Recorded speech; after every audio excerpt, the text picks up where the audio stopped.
कभी आपने सोचा है, अगर आज अचानक परमेश्वर स्वयं आपके सामने प्रकट हो जाए तो क्या होगा? जरा ठहर कर सोचिए। क्या आप खड़े रह पाएंगे? क्या आप उसकी आंखों में देख पाएंगे? या फिर वही होगा जो बाइबल में बार बार हुआ है?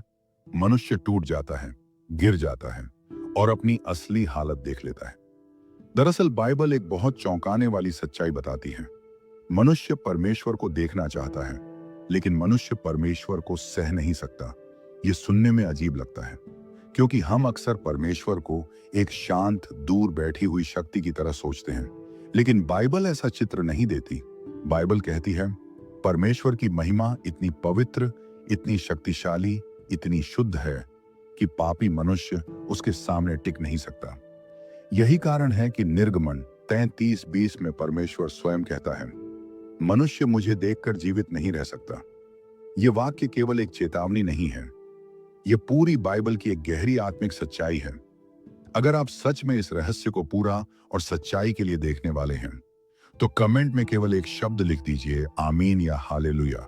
अब यहां एक सवाल उठता है, अगर परमेश्वर प्रेम है, अगर वह मनुष्य से प्रेम करता है, तो फिर मनुष्य उसे देखकर जीवित क्यों नहीं रह सकता? इसका उत्तर समझने के लिए हमें परमेश्वर की पवित्रता को समझना होगा। दरअसल समस्या यह नहीं है कि परमेश्वर क्रूर है। समस्या यह है कि परमेश्वर पूरी तरह पवित्र है और पाप पवित्रता के सामने टिक नहीं सकता। यशायाह 59:2 में लिखा है, तुम्हारे अधर्म के कामों ने तुम्हारे और तुम्हारे परमेश्वर के बीच अलगाव कर दिया है। जरा ध्यान दीजिए, यह नहीं लिखा कि परमेश्वर दूर चला गया, लिखा है पाप ने दूरी पैदा कर दी। यानी समस्या परमेश्वर नहीं, समस्या मनुष्य है। लेकिन यह बात हम अक्सर समझना नहीं चाहते। शैतान की सबसे पुरानी चाल यही रही है कि वह मनुष्य को यह विश्वास दिलाए कि परमेश्वर को समझना आसान है, कि पाप इतना गंभीर नहीं है, कि परमेश्वर की पवित्रता उतनी कठोर नहीं है।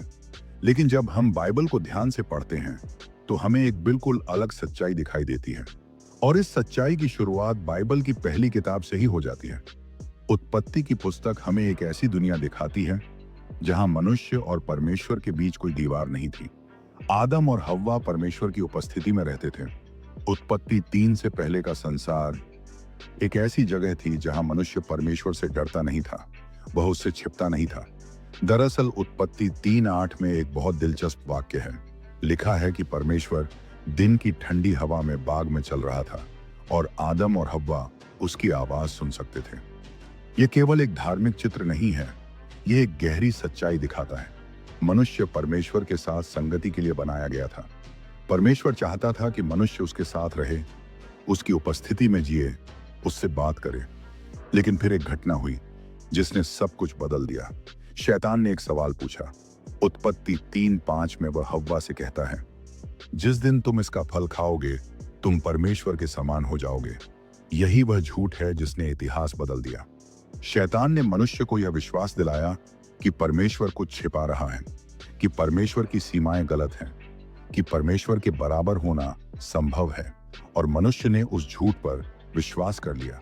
फल खाया गया, पाप दुनिया में आया और उसी क्षण कुछ टूट गया। अब यहां मजे की बात यह है कि परमेश्वर तुरंत गायब नहीं हुआ। उत्पत्ति 3:8 फिर वही दृश्य दिखाती है। परमेश्वर बाग में आता है, लेकिन इस बार कुछ अलग होता है। आदम और हव्वा छिप जाते हैं। जरा सोचिए, पहले वे परमेश्वर के साथ थे, अब वे उससे छिप रहे हैं। क्यों? क्योंकि पाप ने उनकी आंखें खोल दी थी। उत्पत्ति 3:7 कहती है, उनकी आंखें खुल गईं, लेकिन उन्होंने परमेश्वर को नहीं देखा, उन्होंने खुद को देखा। और पहली बार उन्हें अपनी नग्नता, अपनी कमजोरी, अपनी शर्म महसूस हुई। यहां एक गहरी आत्मिक सच्चाई है। पाप का पहला परिणाम क्या था? परमेश्वर से दूरी। मनुष्य ने परमेश्वर को छोड़ दिया और परमेश्वर से डरने लगा। उत्पत्ति 3:10 में आदम कहता है, मैंने तेरी आवाज सुनी और मैं डर गया। ध्यान दीजिए, परमेश्वर नहीं बदला, मनुष्य बदल गया। यही पाप का असली असर है। पाप केवल गलत काम नहीं है, पाप मनुष्य के अंदर एक ऐसा भय पैदा करता है जो उसे परमेश्वर से दूर कर देता है। और यही दूरी बाद में पूरी मानव जाति की कहानी बन गई। रोमियो 3:23 कहता है, सब ने पाप किया है और परमेश्वर की महिमा से रहित हैं। यहां महिमा से रहित शब्द बहुत महत्वपूर्ण है। इसका अर्थ है मनुष्य अब उस महिमा के योग्य नहीं रहा जिसमें वह पहले था। और यही कारण है कि जब भी बाइबल में कोई व्यक्ति सच में परमेश्वर की महिमा के करीब आता है तो उसका पहला अनुभव आनंद नहीं बल्कि भय होता है। लेकिन इससे पहले कि हम उन घटनाओं पर जाएं, एक और बहुत महत्वपूर्ण घटना है जिसे समझना जरूरी है। यह घटना मूसा की है। मूसा वह व्यक्ति था जिसने परमेश्वर के साथ सबसे गहरी संगति अनुभव की। निर्गमन 33:11 कहता है, यहोवा मूसा से आमने सामने बातें करता था जैसे कोई अपने मित्र से करता है। जरा सोचिए, अगर कोई मनुष्य परमेश्वर को देख सकता था तो वह मूसा ही था। लेकिन एक दिन मूसा के अंदर एक और गहरी इच्छा उठी। निर्गमन 33:18 में मूसा कहता है, मुझे अपनी महिमा दिखा। यह एक साधारण प्रार्थना नहीं थी। यह उस व्यक्ति की प्रार्थना थी जिसने परमेश्वर की शक्ति देखी थी, जिसने लाल समुद्र को खुलते देखा था, जिसने सीनै पर्वत पर परमेश्वर की आवाज सुनी थी। फिर भी उसके अंदर एक प्यास थी, वह और देखना चाहता था। अब यहां सबसे महत्वपूर्ण उत्तर आता है। निर्गमन 33:20 में परमेश्वर कहता है, तू मेरा मुख नहीं देख सकता क्योंकि मनुष्य मुझे देखकर जीवित नहीं रह सकता। यह वाक्य बहुत गंभीर है। परमेश्वर मूसा से प्रेम करता था, लेकिन वह अपनी पूरी महिमा उसे नहीं दिखा सकता था। क्यों? क्योंकि मनुष्य सीमित है और परमेश्वर असीम है। अब यहां परमेश्वर का न्याय और दया दोनों दिखाई देते हैं। न्याय यह है कि मनुष्य पूरी महिमा सह नहीं सकता। दया यह है कि परमेश्वर फिर भी मूसा को निराश नहीं करता। निर्गमन 33:21 से 23 में परमेश्वर एक अद्भुत व्यवस्था करता है। वह कहता है कि वह मूसा को चट्टान की दरार में खड़ा करेगा, फिर वह अपने हाथ से उसे ढक देगा और जब वह गुजर जाएगा तब मूसा उसकी पीठ देख सकेगा। जरा इस दृश्य की गंभीरता समझिए। परमेश्वर अपनी महिमा को सीमित कर रहा है ताकि मनुष्य जीवित रह सके, यानी परमेश्वर स्वयं अपने प्रकाश को रोक रहा है। यह एक बहुत गहरा संकेत है। परमेश्वर मनुष्य से दूर नहीं रहना चाहता, लेकिन मनुष्य की हालत ऐसी है कि उसे बचाने के लिए परमेश्वर को खुद अपनी महिमा छिपानी पड़ती है। और यही बाइबल की एक बड़ी कहानी की शुरुआत है। एक तरफ परमेश्वर है जो चाहता है कि मनुष्य उसे जाने, दूसरी तरफ मनुष्य है जो पाप के कारण उसकी उपस्थिति सह नहीं सकता, और बीच में शैतान है जो चाहता है कि यह दूरी हमेशा बनी रहे। लेकिन अगर आप यहां तक सुन रहे हैं तो अगला सवाल बहुत महत्वपूर्ण है। क्या कभी ऐसा हुआ है कि किसी मनुष्य ने सच में परमेश्वर की महिमा देखी हो? और अगर देखा तो उसका अंजाम क्या हुआ? क्योंकि बाइबल में कुछ ऐसे लोग हैं जिन्होंने परमेश्वर की महिमा की झलक देखी, और जो उनके साथ हुआ वह हमें परमेश्वर की पवित्रता के बारे में ऐसी सच्चाई बताता है जिसे सुनकर आत्मा हिल जाती है। लेकिन उस रहस्य की शुरुआत अगले हिस्से में होती है, जहां नबी यशायाह पहली बार परमेश्वर के सिंहासन को देखता है और उसकी पहली प्रतिक्रिया होती है, हाय मुझ पर, मैं नाश हुआ। लेकिन असली रहस्य यहीं से शुरू होता है। जब कोई मनुष्य सच में परमेश्वर की महिमा के करीब आता है तो क्या होता है? क्या वह खुशी से भर जाता है? क्या वह तुरंत शक्ति से भर जाता है? या फिर कुछ और होता है, कुछ ऐसा जो हमारी कल्पना से बिल्कुल अलग है? दरअसल बाइबल हमें बार बार एक ही पैटर्न दिखाती है। जब भी किसी नबी ने परमेश्वर की महिमा की झलक देखी, पहली प्रतिक्रिया आनंद नहीं थी, पहली प्रतिक्रिया थी टूटना, पहली प्रतिक्रिया थी भय, पहली प्रतिक्रिया थी यह एहसास कि मैं योग्य नहीं हूं। और इसका सबसे शक्तिशाली उदाहरण हमें यशायाह के जीवन में दिखाई देता है। यशायाह 6 एक ऐसा अध्याय है जिसे पढ़ते समय आत्मा कांप जाती है। यह केवल एक दर्शन का वर्णन नहीं है, यह उस क्षण का वर्णन है जब एक मनुष्य पहली बार परमेश्वर की पवित्रता के सामने खड़ा होता है। यशायाह 6:1 में लिखा है, जिस वर्ष राजा उज्जियाह मरा उस वर्ष मैंने प्रभु को ऊंचे और महान सिंहासन पर बैठे देखा। यह वाक्य एक ऐतिहासिक संदर्भ देता है। राजा उज्जियाह लगभग 50 वर्षों तक यहूदा का शक्तिशाली राजा रहा था। लोग उसकी शक्ति पर भरोसा करते थे, लेकिन जब वह मर गया तो राष्ट्र अस्थिर हो गया। और उसी समय यशायाह मंदिर में था। वह शायद प्रार्थना कर रहा था, शायद राष्ट्र के भविष्य को लेकर चिंतित था। लेकिन जो हुआ वह उसकी कल्पना से परे था। अचानक उसने प्रभु को सिंहासन पर देखा। यहां ध्यान दीजिए, यशायाह परमेश्वर को किसी साधारण रूप में नहीं देखता, वह उसे सिंहासन पर देखता है। यानी परमेश्वर केवल एक आध्यात्मिक शक्ति नहीं है, वह संपूर्ण सृष्टि का राजा है। और फिर यशायाह 6:2 से 3 में एक और अद्भुत दृश्य सामने आता है। सराफ उसके ऊपर खड़े थे और वे लगातार एक ही बात पुकार रहे थे, पवित्र पवित्र पवित्र है सेनाओं का यहोवा। यह वाक्य बाइबल में बहुत विशेष है, क्योंकि हिब्रू भाषा में जब कोई शब्द 3 बार दोहराया जाता है तो उसका अर्थ अत्यंत गहरा होता है। ये केवल पवित्र नहीं, ये पूरी तरह पवित्र है, ये पूरी तरह शुद्ध है। ये ऐसी पवित्रता है जिसके सामने कोई अपवित्र चीज टिक नहीं सकती। अब यहाँ एक बहुत दिलचस्प बात है। सराफ परमेश्वर की शक्ति की घोषणा नहीं कर रहे थे, वे उसकी बुद्धि की घोषणा नहीं कर रहे थे, वे उसकी पवित्रता की घोषणा कर रहे थे। क्यों? क्योंकि परमेश्वर का सबसे बड़ा गुण उसकी पवित्रता है। अब जरा सोचिए, जब यशायाह ये सब देख रहा था तो उसकी प्रतिक्रिया क्या थी? क्या वह खुशी से चिल्लाया? क्या उसने कहा, वाह यह अद्भुत है? नहीं, यशायाह 6:5 में उसकी पहली प्रतिक्रिया आती है, हाय मुझ पर, मैं नाश हुआ। यह वाक्य बहुत गहरा है।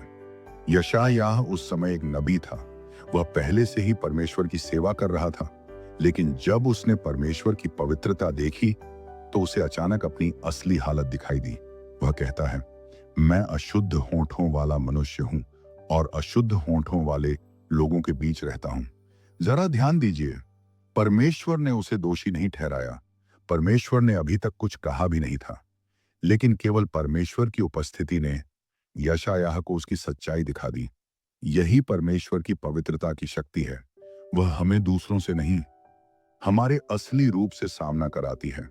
दरअसल समस्या यह है कि हम अक्सर खुद की तुलना दूसरे लोगों से करते हैं। हम सोचते हैं, मैं उतना बुरा नहीं हूं, मैं दूसरों से बेहतर हूं। लेकिन जब मनुष्य परमेश्वर की पवित्रता के सामने खड़ा होता है तो सारी तुलना खत्म हो जाती है। और यशायाह यही अनुभव कर रहा था।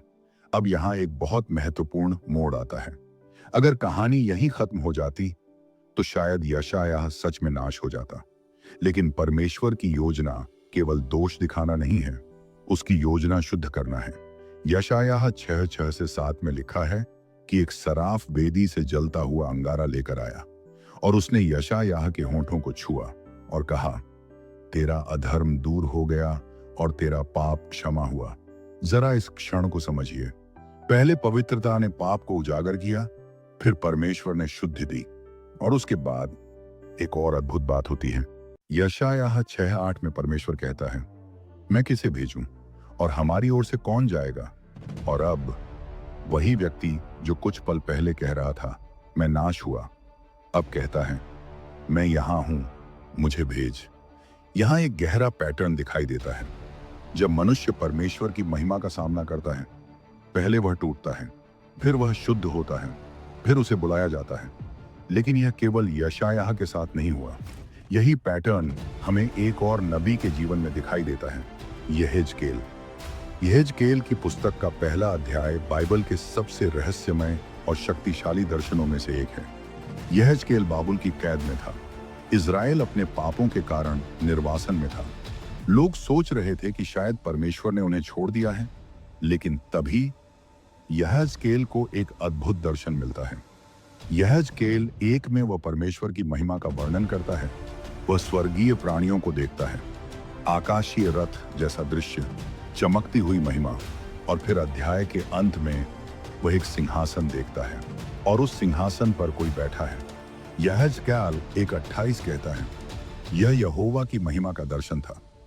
अब ध्यान दीजिए, यहेजकेल की प्रतिक्रिया क्या थी? यहेजकेल 1:28 का दूसरा हिस्सा कहता है, मैं इसे देखकर मुंह के बल गिर पड़ा। यहां वही पैटर्न फिर दिखाई देता है। परमेश्वर की महिमा सामने आती है और मनुष्य गिर जाता है, क्योंकि शरीर और आत्मा दोनों उस महिमा का भार सह नहीं सकते। लेकिन फिर क्या होता है? यहेजकेल 2:1 में परमेश्वर कहता है, हे मनुष्य के पुत्र, अपने पैरों पर खड़ा हो, मैं तुझसे बातें करूंगा। और तब परमेश्वर की आत्मा उसे उठाती है। यहां एक अद्भुत सच्चाई है। परमेश्वर पहले मनुष्य को गिरा देता है, फिर वही परमेश्वर उसे उठाता भी है। यानी परमेश्वर का उद्देश्य मनुष्य को नष्ट करना नहीं, उसे बदलना है। लेकिन कहानी यहां खत्म नहीं होती, क्योंकि बाइबल में एक और व्यक्ति है जिसने परमेश्वर की महिमा का दर्शन किया, और उसका अनुभव इतना शक्तिशाली था कि उसके शरीर की सारी शक्ति खत्म हो गई। यह व्यक्ति था दानियेल। दानियेल एक धर्मी व्यक्ति था। वह बाबुल के दरबार में भी परमेश्वर के प्रति विश्वास योग्य रहा। लेकिन जब उसे एक स्वर्गीय दर्शन मिला तो उसकी हालत क्या हुई? दानियेल 10:7 से 8 में लिखा है, मैं अकेला उस दर्शन को देख रहा था और मेरे साथ जो लोग थे उन्होंने दर्शन नहीं देखा, लेकिन उन पर बड़ा भय छा गया और वे छिपने के लिए भाग गए। फिर दानियेल कहता है, मेरी शक्ति जाती रही, मेरा रूप बिगड़ गया और मुझ में कुछ भी सामर्थ्य न रहा। जरा सोचिए, एक धर्मी नबी जो वर्षों से परमेश्वर की सेवा कर रहा था, और फिर भी परमेश्वर की महिमा की झलक ने उसकी सारी शक्ति छीन ली। यह केवल एक भावनात्मक अनुभव नहीं था, यह इतना गहरा था कि उसका शरीर भी सह नहीं पाया। दानियेल 10:9 कहता है कि वह गहरी नींद जैसा होकर भूमि पर गिर पड़ा। फिर एक स्वर्गदूत ने उसे छुआ और धीरे धीरे उसे उठाया। अब यहां एक बहुत महत्वपूर्ण सच्चाई सामने आती है। बाइबल में जब भी मनुष्य परमेश्वर की महिमा के करीब आता है, 3 बातें होती हैं। पहली, मनुष्य अपनी कमजोरी देखता है। दूसरी, वह गिर जाता है। तीसरी, परमेश्वर स्वयं उसे उठाता है। यानी परमेश्वर की महिमा केवल भय पैदा नहीं करती, वह परिवर्तन भी लाती है। लेकिन अब यहां सबसे बड़ा सवाल खड़ा होता है, अगर परमेश्वर की महिमा इतनी भारी है, अगर सबसे धर्मी नबी भी उसके सामने गिर जाते हैं, तो फिर साधारण मनुष्य का क्या होगा? क्या कोई रास्ता है जिससे मनुष्य परमेश्वर को देख सके और जीवित भी रह सके? क्योंकि बाइबल का इतिहास अभी यहीं खत्म नहीं होता। दरअसल आगे एक ऐसा क्षण आता है जब परमेश्वर की महिमा पृथ्वी पर प्रकट होती है, और इस बार उसे देखने वाले लोग केवल नबी नहीं होते, वे साधारण मछुआरे होते हैं, वे पापी होते हैं, वे कमजोर लोग होते हैं, और फिर भी वे उस महिमा के सामने खड़े होते हैं। लेकिन उस घटना में एक ऐसा रहस्य छिपा है जो पूरी बाइबल की दिशा बदल देता है, और वही रहस्य अगले भाग में खुलता है, जहां एक बूढ़ा प्रेरित यीशु को महिमा में देखकर उसके पैरों पर मरे हुए मनुष्य की तरह गिर पड़ता है। लेकिन अब यहां सबसे खतरनाक मोड़ आता है। अब तक हमने देखा कि जब भी किसी नबी ने परमेश्वर की महिमा की झलक देखी तो वह टूट गया, गिर पड़ा और अपनी कमजोरी को पहचान गया। यशायाह ने कहा, हाय मुझ पर, मैं नाश हुआ। यहेजकेल मुंह के बल गिर पड़ा। दानियेल की सारी शक्ति समाप्त हो गई। लेकिन अब सवाल और भी गहरा हो जाता है। अगर परमेश्वर की महिमा इतनी भारी है, तो फिर मनुष्य का भविष्य क्या है? क्या परमेश्वर को देखने का अर्थ हमेशा भय और मृत्यु जैसा अनुभव ही रहेगा, या कहीं कोई ऐसा रहस्य छिपा है जो इस पूरी कहानी को बदल देता है? यही वह जगह है जहां हम नए नियम में प्रवेश करते हैं, और यहां हमें एक ऐसा अनुभव मिलता है जो पुराने नियम की हर घटना से जुड़ा हुआ है। यह अनुभव एक बूढ़े प्रेरित का है। उसका नाम है यूहन्ना। यूहन्ना वही व्यक्ति था जिसने वर्षों तक यीशु के साथ चला। उसने यीशु को करीब से देखा था, उसने उसके साथ भोजन किया था, उसने उसकी शिक्षा सुनी थी, उसने क्रूस को देखा था, उसने पुनरुत्थान को देखा था, और फिर भी जब उसने यीशु को उसकी महिमा में देखा तो जो हुआ वह बहुत चौंकाने वाला था। प्रकाशित वाक्य 1:12-16 में यूहन्ना एक दर्शन का वर्णन करता है। वह कहता है कि उसने पीछे मुड़कर देखा और उसने मनुष्य के पुत्र के समान एक व्यक्ति को देखा। उसका वस्त्र लंबा था, उसका मुख सूर्य की तरह चमक रहा था, उसकी आंखें आग की ज्वाला जैसी थीं, उसकी आवाज बड़ी नदियों की ध्वनि जैसी थी। यह वही यीशु था, लेकिन अब वह पृथ्वी पर चलने वाला साधारण मनुष्य नहीं था। अब वह अपनी महिमा में था। अब वह राजा था जिसके हाथ में सारी सृष्टि का अधिकार है। अब जरा उस क्षण की प्रतिक्रिया देखिए। प्रकाशित वाक्य 1:17 कहता है, जब मैंने उसे देखा तो मैं उसके पांव पर मरे हुए सा गिर पड़ा। ध्यान दीजिए, यूहन्ना कोई नया व्यक्ति नहीं था। वह वही शिष्य था जिसने अंतिम भोज में यीशु के सीने पर सिर रखा था। लेकिन अब जब वही यीशु अपनी स्वर्गीय महिमा में उसके सामने खड़ा था, तो यूहन्ना खड़ा नहीं रह सका। वह गिर पड़ा, मरे हुए मनुष्य की तरह। यहां एक गहरा रहस्य छिपा है। यीशु वही है, लेकिन महिमा सब कुछ बदल देती है। जब परमेश्वर की महिमा पूरी तरह प्रकट होती है तो मनुष्य की सारी शक्ति समाप्त हो जाती है। लेकिन कहानी यहां खत्म नहीं होती। प्रकाशित वाक्य 1:17 का दूसरा हिस्सा कुछ अद्भुत बताता है। यीशु अपना दाहिना हाथ यूहन्ना पर रखता है और कहता है, मत डर, मैं पहला और अंतिम हूं। जरा इस वाक्य की गहराई समझिए। पहले यूहन्ना गिरता है, फिर यीशु उसे छूता है। पहले भय आता है, फिर आश्वासन आता है। यानी परमेश्वर की महिमा केवल डराने के लिए नहीं है, वह मनुष्य को संभालने के लिए भी है। लेकिन अगर आप यहां तक सुन रहे हैं तो अगला हिस्सा और भी गहरा है, क्योंकि एक और घटना है जो इस पूरी सच्चाई को और स्पष्ट कर देती है। यह घटना 3 शिष्यों के साथ हुई थी, पतरस, याकूब और यूहन्ना। मत्ती 17 हमें उस घटना के बारे में बताता है जिसे रूपांतरण कहा जाता है। यीशु इन तीनों को एक ऊंचे पर्वत पर ले गया और वहां अचानक कुछ अद्भुत हुआ। मत्ती 17:2 कहता है, उसका रूप उनके सामने बदल गया और उसका मुख सूर्य की तरह चमकने लगा और उसके वस्त्र उजाले की तरह सफेद हो गए। ये वही महिमा थी जो स्वर्ग में है। एक पल के लिए यीशु की दिव्य महिमा पृथ्वी पर प्रकट हो गई और फिर मूसा और एलिय्याह वहां दिखाई दिए। वे यीशु से बात कर रहे थे। यह दृश्य केवल एक चमत्कार नहीं था, यह एक घोषणा थी। यीशु केवल एक शिक्षक नहीं है, वह वही प्रभु है जिसकी महिमा नबियों ने देखी थी। अब जरा शिष्यों की प्रतिक्रिया देखिए। मत्ती 17:6 कहता है, जब शिष्यों ने यह सुना तो वे मुंह के बल गिर पड़े और बहुत डर गए। फिर वही पैटर्न, महिमा प्रकट होती है, मनुष्य गिर जाता है, लेकिन फिर यीशु उनके पास आता है। मत्ती 17:7 कहता है, यीशु ने पास आकर उन्हें छुआ और कहा, उठो और मत डरो। यहां एक बहुत सुंदर सच्चाई दिखाई देती है। परमेश्वर की महिमा मनुष्य को गिरा देती है, लेकिन परमेश्वर का स्पर्श उसे फिर उठाता है। यानी भय के बीच भी अनुग्रह मौजूद है। लेकिन अब यहां एक और घटना है जो इस पूरी कहानी को और भी नाटकीय बना देती है। यह घटना एक ऐसे व्यक्ति के साथ हुई जो उस समय परमेश्वर का शत्रु था। उसका नाम था शाऊल। शाऊल कलीसिया को सताने वाला व्यक्ति था। वह मसीहियों को पकड़कर जेल में डाल रहा था। वह सोचता था कि वह परमेश्वर की सेवा कर रहा है, लेकिन दमिश्क के रास्ते पर कुछ ऐसा हुआ जिसने उसका जीवन हमेशा के लिए बदल दिया।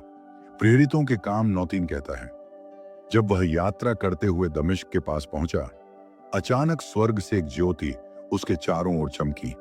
यह कोई साधारण प्रकाश नहीं था, यह परमेश्वर की महिमा का प्रकाश था। और फिर क्या हुआ? प्रेरितों के काम 9:4 कहता है, वह भूमि पर गिर पड़ा। फिर वही पैटर्न, महिमा और मनुष्य का गिरना। फिर एक आवाज आई, शाऊल शाऊल, तू मुझे क्यों सताता है? शाऊल ने पूछा, हे प्रभु, तू कौन है? और उत्तर आया, मैं यीशु हूं जिसे तू सताता है। यह वह क्षण था जब शाऊल का पूरा जीवन टूट गया, वह अंधा हो गया। प्रेरितों के काम 9:8 कहता है कि वह 3 दिन तक देख नहीं सका। जरा इस घटना की गंभीरता समझिए। एक व्यक्ति जो सोचता था कि वह परमेश्वर को जानता है, वह अचानक परमेश्वर की महिमा से टकराता है और उसी क्षण उसकी सारी निश्चितताएं टूट जाती हैं। उसकी दृष्टि चली जाती है, उसका अभिमान टूट जाता है और उसी टूटन के बीच एक नया जीवन शुरू होता है। वही शाऊल बाद में पौलुस बनता है और वही पौलुस सुसमाचार का सबसे बड़ा प्रचारक बनता है। अब यहाँ एक बहुत गहरी सच्चाई सामने आती है। जब मनुष्य सच में परमेश्वर से टकराता है तो 3 बातें होती हैं। पहली, उसका अभिमान टूटता है। दूसरी, उसका जीवन बदलता है। तीसरी, उसकी दिशा बदल जाती है। यानी परमेश्वर की महिमा केवल एक अनुभव नहीं है, यह एक टकराव है, यह आत्मा का झटका है। यह वह क्षण है जब मनुष्य पहली बार सच में देखता है कि परमेश्वर कौन है और वह खुद कौन है।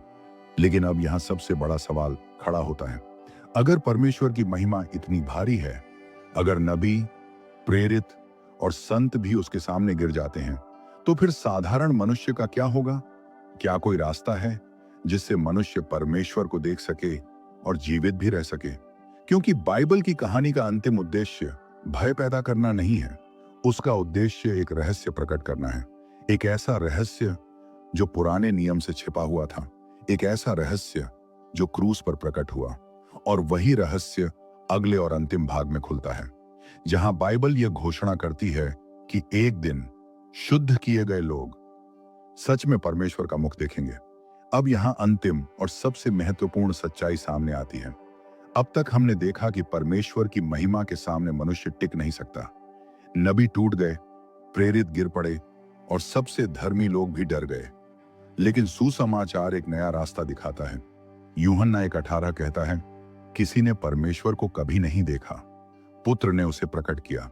यानी जो परमेश्वर अदृश्य था वह यीशु मसीह में दिखाई देने लगा। यीशु ने केवल परमेश्वर को दिखाया नहीं, उसने मनुष्य और परमेश्वर के बीच की सबसे बड़ी समस्या को हल किया, पाप। 2 कुरिन्थियों 5:21 कहता है, जिसने पाप को नहीं जाना उसे परमेश्वर ने हमारे लिए पाप ठहराया। क्रूस पर यीशु ने वह न्याय सहा जो मनुष्य को सहना था, और इसी कारण अब एक नया निमंत्रण खुलता है। इब्रानियों 4:16 कहता है, हम अनुग्रह के सिंहासन के पास हियाव बांधकर चलें। यानी जिस परमेश्वर की महिमा से मनुष्य डरता था, अब उसी परमेश्वर के पास आने का रास्ता खुल गया है। और बाइबल का अंतिम वादा क्या है? प्रकाशित वाक्य 22:4 कहता है, वे उसका मुख देखेंगे। यही परमेश्वर की अंतिम योजना है। जो लोग यीशु में विश्वास करते हैं, एक दिन वे सच में परमेश्वर का मुख देखेंगे। इसीलिए असली सवाल यह नहीं है कि परमेश्वर को देखना संभव है या नहीं। असली सवाल यह है, क्या हमारा हृदय उस दिन के लिए तैयार है?